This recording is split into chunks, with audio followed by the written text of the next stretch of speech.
Buongiorno l'Italia! Sì, sto iniziando a preparare il mio camperino per l'installazione del frigo, il che significa che dalla prossima settimana ti presenterò il super frigazzo che ha preso Mr. Singano.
Eccoci Italia, allora vabbè, adesso fra mezz'ora così si ricomincia e vediamo di studiare il meglio per far stare anche il forno, che è il mio sogno. Ah sì, non so se te l'ho detto, sono qua che sto montando il frigo, sì, perché volevo fare un video a parte del frigo, non lo so. Il problema è che ci sarebbe, diciamo, quel tubo davanti al bruciatore, adesso vediamo un attimo come fare.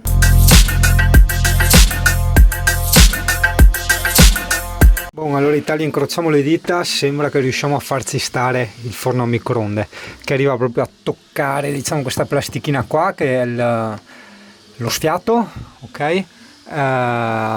Dopodiché niente, sotto ci mettiamo comunque un ripiano, che io ho segnato qui, vedi la crocetta, qua c'è un ripiano che tiene sul microonde, subito dopo il frigo con altro ripiano, e diciamo che davanti al bruciatore ci sarà quel tubetto là, i tubi dell'acqua vanno sotto, però diciamo c'è molto spazio comunque per fare manutenzione, non è un problema.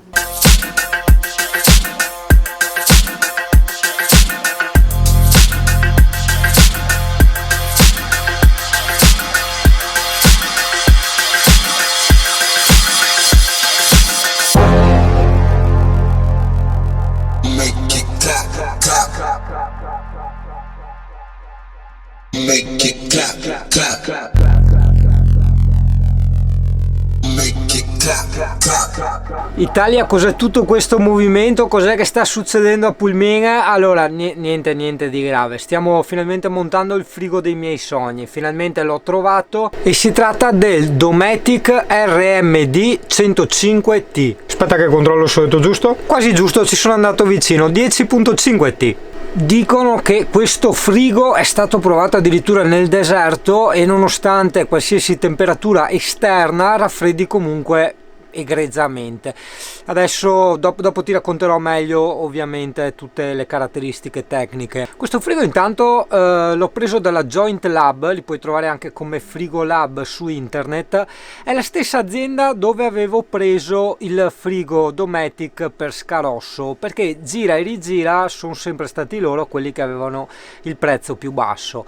Cosa anche interessante, diciamo, se ti può servire, che ti serve un frigo da camper di questa azienda, è che non hanno magazzino, ti fanno arrivare direttamente il frigo dalla fabbrica, quindi significa che non essendo fondi di magazzino non cristallizza l'ammoniaca, quindi il frigo è efficiente al 100%, un po' come le gomme, no? Quando magari trovi delle offerte su pneumatici, poi vai a guardare la data, sono di 5-6 anni fa e non va bene.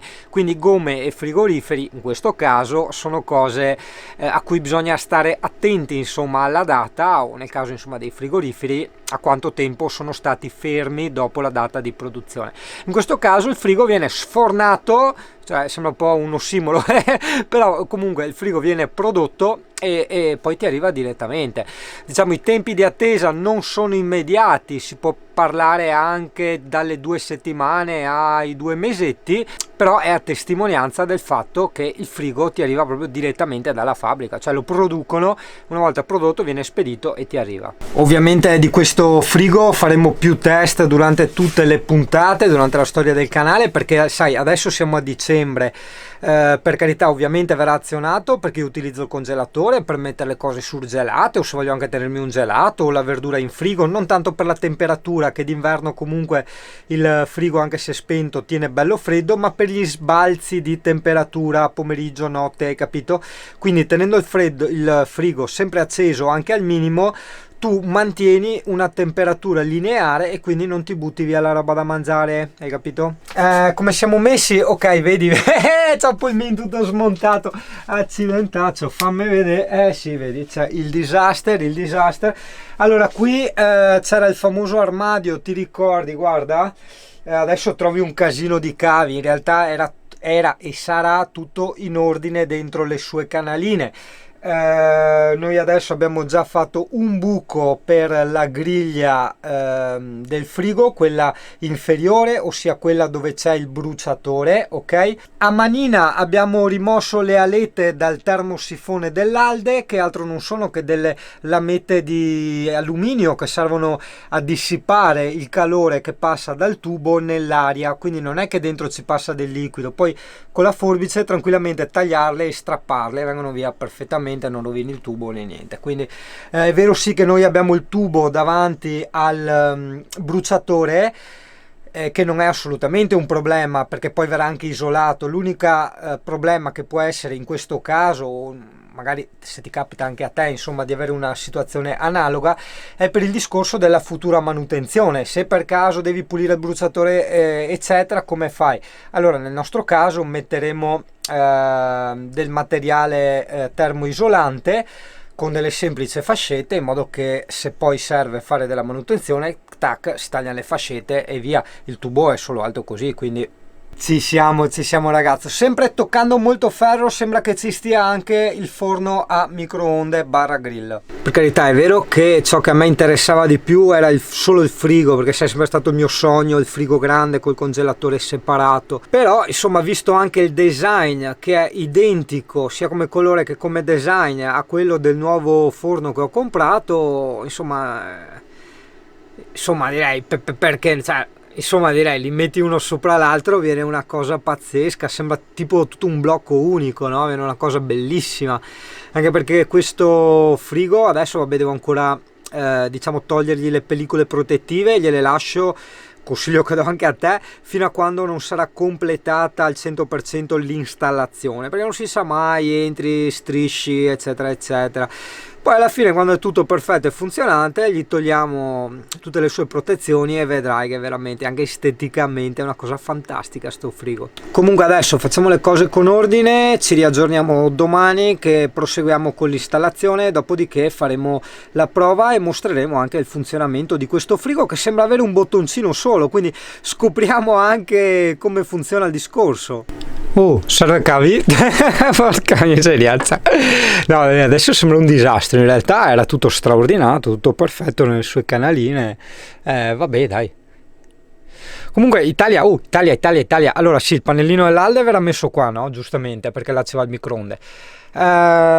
Quindi qua tutto nel famoso piano di ricarica, perfetto, tutto sta andando secondo i piani. Tocchiamo ferro, io non parlare troppo. E la cassa abbiamo detto la mettiamo lì. Adesso vabbè, mettiamo il cavo audio che ci arriva giusto fin fuori qua a penzoloni, non ci colleghiamo alla cassa ovviamente, poi appena ho tempo facciamo una bella prolunga, gliela mettiamo vara lì nascosta sopra il bluetto, che così non si vede neanche il cavo, poi esce là e là ci sta la cassa, proprio nell'angolo, magari la metto proprio nell'angolo, sì, anzi no, meglio ancora sarebbe, che come fai, è difficilissimo. Metterla letteralmente nell'angolo dove c'è il piantone là con le viti, proprio lì ad angolo, che così ti viene proprio l'acustica perfetta qua. Ma non puoi. Vabbè, la metterò piatta appena lì a destra, dai, facciamo così. Make it clap, clap, clap. Make it clap, clap. Make it clap, clap. Make it clap, clap. Make it clap, clap. Sto aspettando il mio falegname di fiducia, diciamo mi nutrirò poco perché vedi gli spazi per le cibarie al momento sono solo questi due, perché appunto dove lì ora c'è solo la roba del CP, qua ci andranno tutti i cassetti come abbiamo detto, e qui in alto appunto serve un'altra mensola lì e qua ci andrà roba da mangiare anche qua. Dopo tutta questa roba qua, caffè eccetera eccetera, andranno piatti, bicchieri, tutto nei cassetti. Diciamo che arrivati a questo momento l'allestitore è in pausa e stiamo diciamo mettendo ordine ai cavi che passeranno tutti dentro le canaline, no? Il passacavi, quello suo che aveva prima, e dopodiché si procederà con l'installazione del frigo e già che ci siamo anche del forno a microonde.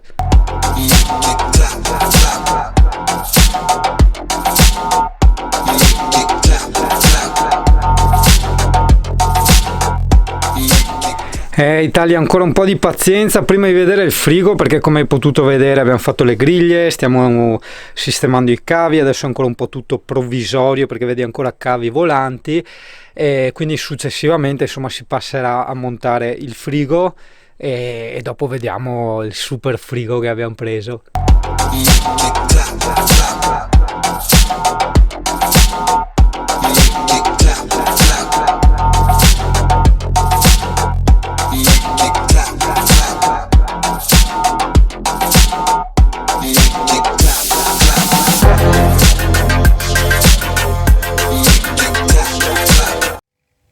Ok Italia, allora io ho sentito dei rumori, il problema, io adesso sono qua dentro l'officina, è notte. Sì. Che cazzo, non è il massimo della silenziosità sta porta. Vabbè, tanto siamo con la torcia, quindi se c'è qualcuno vede la torcia, più che altro, cos'è? Ah no, era il vento, ok. Mi sono un po' cagato addosso. Più che altro mi sono cagato addosso perché il mio antifurto ce l'ho qua. Hai capito? Ok.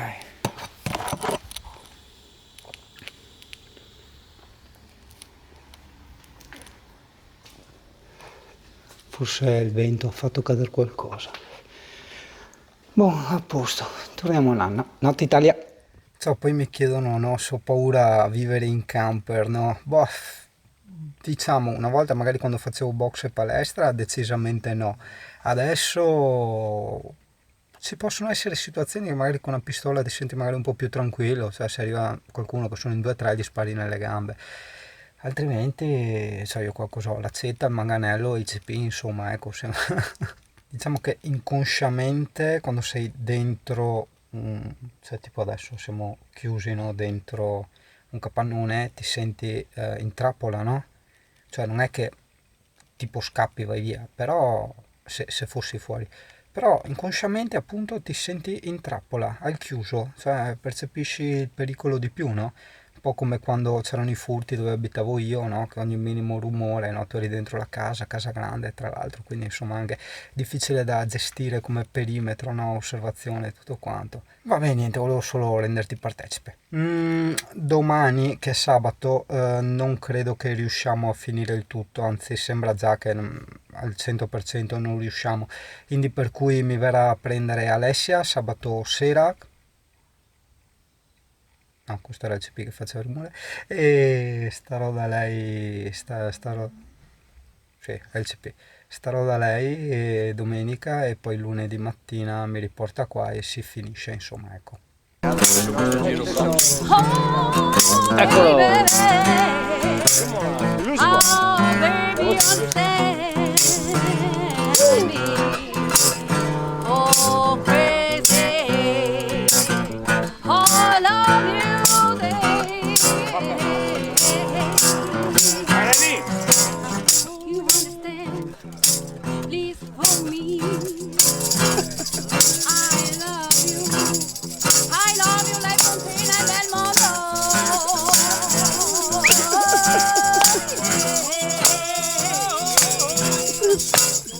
Vai sigari!